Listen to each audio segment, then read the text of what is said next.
Nagtapos ng Zoology degree sa University of the Philippines, Diliman at ng Medicine sa University of the Philippines, Manila. Hinubog ng panahon sa larangan ng medisina at tumangan ng iba't ibang posisyon sa pagbibigay ng serbisyo publiko. Founder at CEO ng iBank Foundation of the Philippines. Naging consultant at technical advisor ng Department of Health.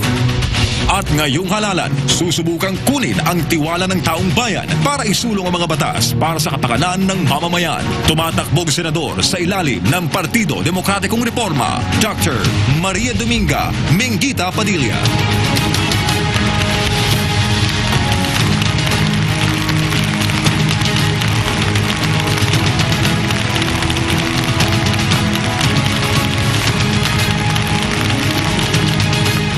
Susunod si Dr. Minguita Padilla.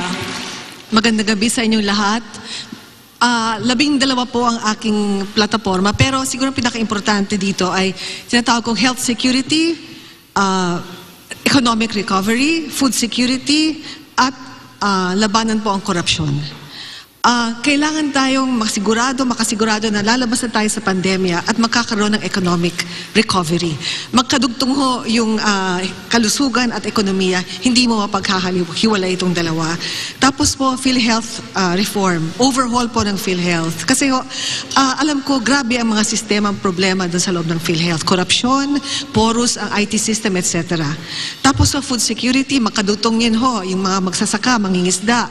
Yung climate change resiliency, makadugtong ho yun. Pati yung aking soberenya, makadugtong sa food security. At lahat ho ito, hindi mangyayari. Wala tayong hindi tayo makakapag-economic recovery, health security, food security, anti-smuggling, kung hindi ho natin susupuin ang korupsyon. Pero kung magagawa ho natin itong lahat, isa rin ang gusto kong mangyari. Mabigyan ho ng pag-asa ang ating mga mamamayan, lalo-lalo na ang ating mga kabataan na susunod na henerasyon. Dapat maniwala sila sa kanilang puso na ang Pilipino ay hindi likas na magnanakaw, hindi likas na corrupt. Tayo ay mabubuting tao. Kailangan natin ng inspirasyon, kailangan natin ng pag-asa. Yun lang po. Maraming salamat po. Maraming salamat, Dr. Padilla. I've always felt that your work as senator will be centered on ratification of treaties, international conventions, agreements, and the like. That is the reason why for all the questions that I have asked here, they really are focusing on foreign policy, defense, and security. Here's the question. I think everybody knows that there is an ongoing DND review of the 1952 Mutual Defense Treaty. There are two options: abrogate the Mutual Defense Treaty or amend some parts of it. If you are not for abrogation, then please tell me which parts should be amended. Agree po ako kay Congressman Marcoleta, no, na kailangan talagang amyendahan. We cannot abrogate kasi kailangan pa rin natin. What's happening in Ukraine now, wala silang Mutual Defense Treaty, hindi rin member ng NATO ang Ukraine. No? Tayo naman, ang kailangan lang natin gawin, iklaro natin, no? Let's make it clear, anong ibig nyo sabihin ng national security, ng national interest. Yung pagbabangga at pagkakanyo ng vapor, yung mga bangka, no? At yung mga sa West Philippine Sea, I think they should have merited something. Kahit man lang nagalit sila o nagsalita sila. Hindi naman ibabomba yung China. We cannot do that, no? But we have to amend. And siguro ngayon, mas powerful tayo kasi baka may problema in China at Taiwan. They'll need the Philippines also, strategically. Baka we can demand more from them as far as what they owe us and what they will give us as part of the treaty. Hindi lang yung conditional, but bibigyan ka tayo unconditional. Certain things we also need for our own strength and security on our own. Okay, Congressman Marcoleta. Ma'am, hindi ba dapat alisin natin yung phrase na armed attack? Kasi hindi naman talaga aatakin siguro tayo ng China. So kapag ka hindi armed attack, kahit kailan hindi mag-operationalize yung Mutual Defense Treaty. Ang gusto kong mangyari, pag may threat lang sa ating security or political independence, mag-operationalize na kagad. Katulad ng binangga tayo, sinabuyan tayo ng tubig, wag na nating hintayin yung armed attack. Parang may konting panluloko dito, ma'am. Actually, agree ako doon. Hindi kailangan ng armed attack, no? Any attack on our people. Alam mo, kinakausapan namin yung mga mangingisda doon sa Quezon. Sinabi marami raw nawawala na at hindi na nakabalik. And they think talagang in-attack yung mga tao. Hindi mo kailangan armed, pwede mong banggain, pwede mong whatever, no? So, dapat nga mas klaro yon at hindi dapat hintayin pa na magbarilan bago sila kumilos. Now, my question is, do you agree that our national interest is to preserve peace? And if you do or you do not, could you please state what you think is our national interest? Peace is an aspiration of everyone, but I agree that we need to have economic stability to have peace. You give economic stability, social services, free education, hospitalization. The NPAs come out of the mountains and they join the people. Economic stability, economic progress. But I also agree with Mr. Belica. Sometimes you need to negotiate from a point of strength in order to have peace. According to RA 7166, ang isang partido politika ay maaaring gumastos ng 5 piso bawat botante. At kung i-multiply po natin by 67 million registered voters, ang total po niyan ay 335 billion pesos. Ang Partido Reforma ba, hindi ba kayo tinulungan? Kasama niyo si Doktora? Agree ako kay Secretary. Totoong sinasabi niya talaga, no? Yung aming gastos sa kanya-kanya. Alam mo, hindi ako nakaka-advertise sa TV. Dito lang sa SMNI ang kaya ko. Hindi ko biro mo naman sa isang malaking istasyon, 30 seconds, 643,000. How can you afford that? Kung hindi ka, Pakiulit po. 643,000 for a 30-second advertisement. Kasama na yung 50% discount, ha? Hindi ko alam, pero yun ang rate na binigay nila. Nandun po yan sa COMELEC Resolution 10730. Anyway, I'm just telling you, ganda ng bayaran. So, how can a candidate now who never stole money, wala naman siyang pork barrel, ayaw niya kumuha ng pera kung saan mga malalaking how can you afford that? Thank you, Dr. Padilla. Secretary Greg Onasan, I also have to disagree with you. Partido Reforma has a platform. And tatlo lang kaming senador sa Partido Reforma, Senatorial, si Elazar, De Rosario at Padilla. At lahat kami, we carry the platform of our president, a presidential candidate, Ping Lacson. So kami, seryoso kami. Pero one more thing, voter education po ang kailangan. Alam mo, I go to barangay captains, ang ganda-ganda ng programa, then hihingi sila ng pera. Okay. Ang bigay ko, gamot. Gamot lang, hindi pera. Talagang may problema ang political system natin, no? Talagang it's very hard for good people who don't have money to win. Totoo yun, no? So talagang nagkakalabanan sa pera. And we have to really amend it, no? Tapos speaking of voter education, importante. Pero may pag-asa ko tayo kasi ang dami mga kabataan ng bumaboto ngayon. At nakikita ko sa kanila na naghahanap talaga sila ng mga bago. Naghahanap sila ng mga tao na iba, no? Sawa na rin sila sa luma. So it seems there's hope. And we need to give them that hope. But the COMELEC, for example, the party list system, may mga iba talagang represented by the nurses, hindi sila binigyan ng accreditation. Iba naman, hindi mo intindihan kung ano yun, binibigyan ng accreditation. So, there's so many rumors that abound. Magkano daw magpa-party list, etc., etc. So, you cannot blame the people.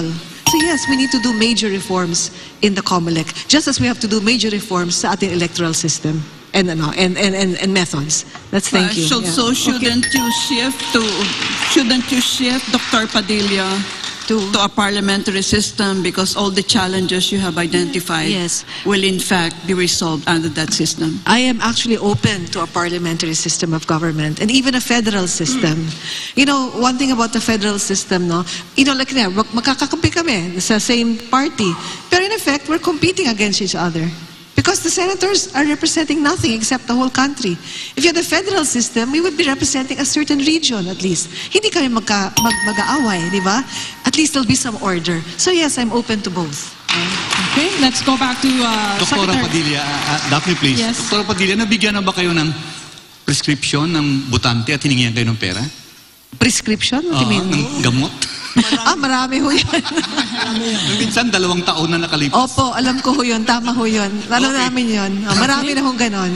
Just a minute, we have What bills or amendments are necessary to improve the national standards on maritime training, education, and certification in order to protect the interests of Filipino seafarers and their dependents? Okay. Nakakalungkot talaga, pag ito nangyayari sa mga seafarer schools ay isang reflection lang ng ating educational system. Hindi lang dito, ang dami. Marami sa kanila, mga high school, hindi marunong magbasa. Shocking, no? So something is very wrong with the educational system. Now, hindi tayo mag-give up dito. Agree ako sa marami sa kanila. Dapat may batas, level up, ano bang kakulangan? We can get experts from abroad, lagyan ng pera. Bigyan natin ng tunay na eskwela na may mga equipment. Because nowadays, high-tech na equipment eh. Baka wala tayong ganun. Tapos ang dami-dami mga eskwela na walang standards. We have to be stricter now with the standards. So it can be done. But we have to admit first that there's a problem.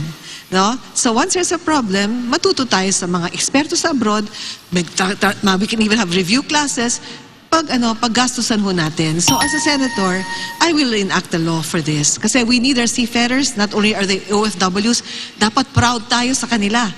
We have always been a seafaring country. Yeah, basically, kailangan ng Maritime Standardization Education Act. Parang ganon, no?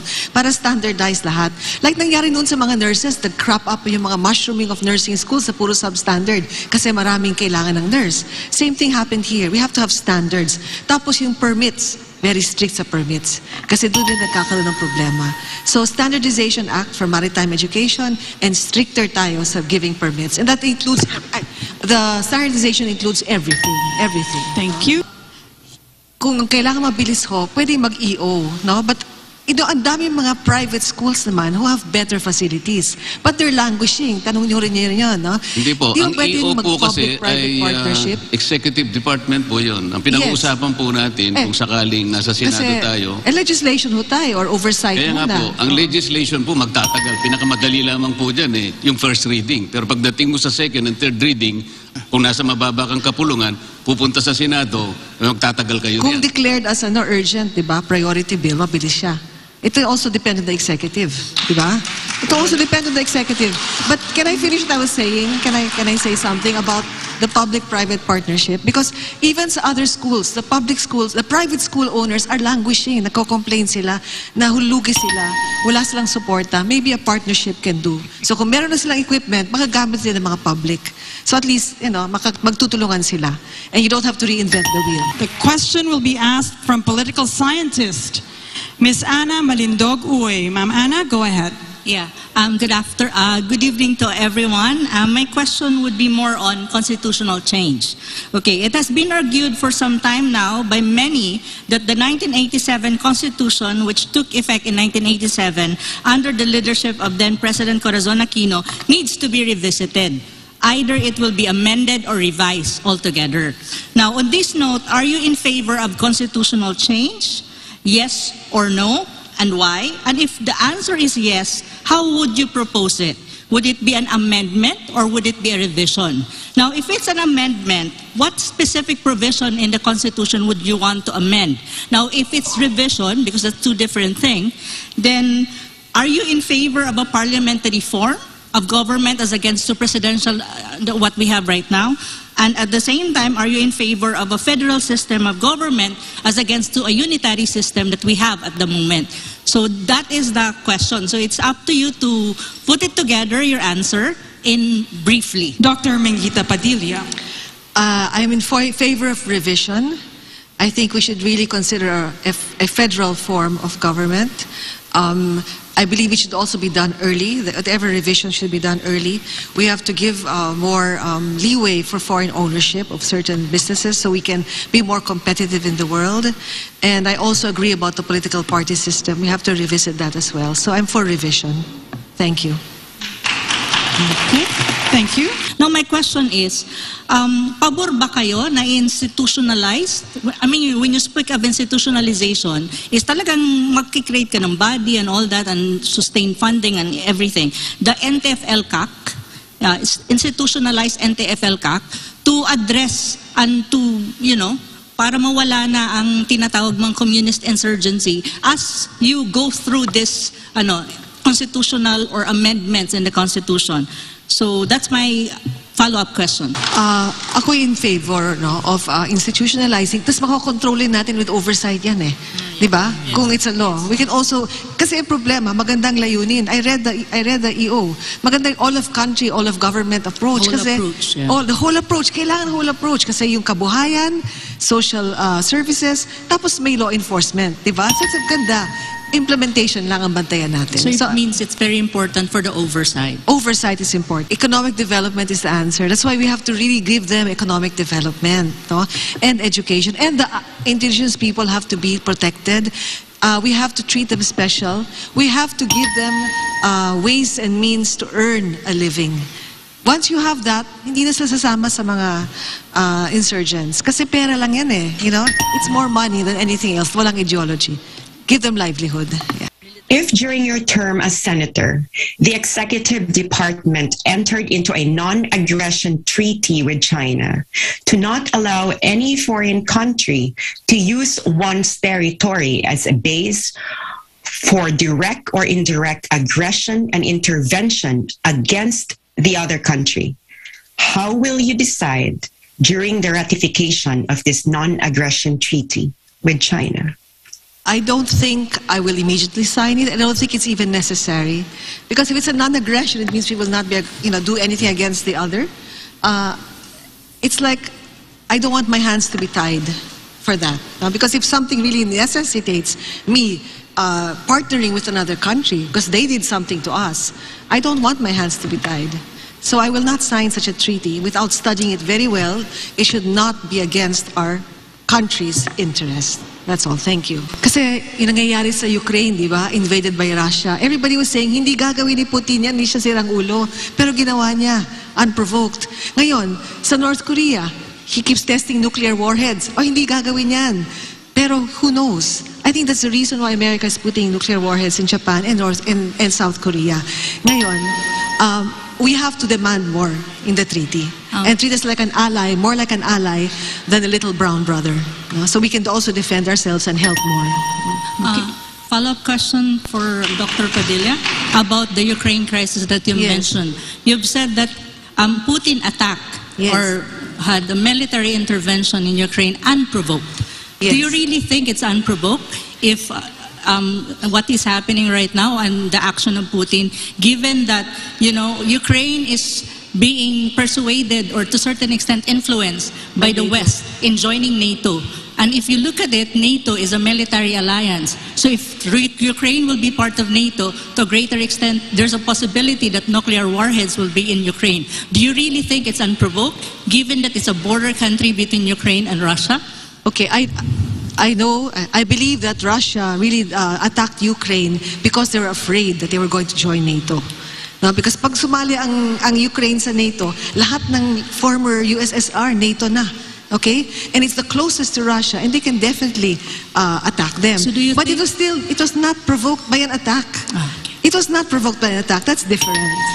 So do you think Russia doesn't have any right to defend its national security, given that it's being threatened by the very fact that, there's a possibility that will be military bases in there and also nuclear weapons in Ukraine, if in any case it will be part of NATO? Do you think so? I don't think they had the right to attack the way they're doing, because Ukraine also has a right to put whatever they want there in order to protect themselves from an attack by Russia. That's none of the business of Putin. It's a different country already. If they had started attacking him, if I said they had started doing other attacks, for example, cyber attacks, a little bit of weapons, then maybe yes, it would have been provoked. But it is the right of Ukraine, self-determination. Thank you, Dr. Okay, we have Dr. Minguita Padilla. First of all, salamat ng marami sa SMNI at sa nag-organize ito at sa mga panelists. Maraming salamat po. Ako po isang doktor na nagsilbi na sa bayan ng 34 years. Marami na akong nagawa sa pribadong sektor. Tumulong din ako sa gobyerno sa maraming paraan. Gusto ko makatulong pa sa mas malawak na paraan. At kung bibigyan niyo po ako ng pagkakataon, ito lang po ang masasabi ko. Anong legacy mabibigay ko sa inyo? Isang public servant ho, na lahat ho ng aking dedikasyon, karunungan, integridad na binigay ko sa pagiging doktor ay iaalay ko sa inyong lahat bilang inyong senador. Yun lang po masasabi ko sa inyo. And kalusugan, kabataan, pagkain, food security po, climate change, resiliency, hindi natin na pag-usapan. Lahat ho ito talagang ipupursigi ko. And finally ho, I always tell people, buksan ho natin ang mata ng ating mga puso. Doon lang natin makikita ang tunay na liwanag. Buksan natin ang mata natin, ang asing isip, At turuan ho natin ang ating mga anak. Pumili ho tayo ng mga tapat, mga matalino, may alam at may pusong mga leader. Yun lang po ang aking hinihingi sa inyong lahat. Thank you. Simulan mo na sa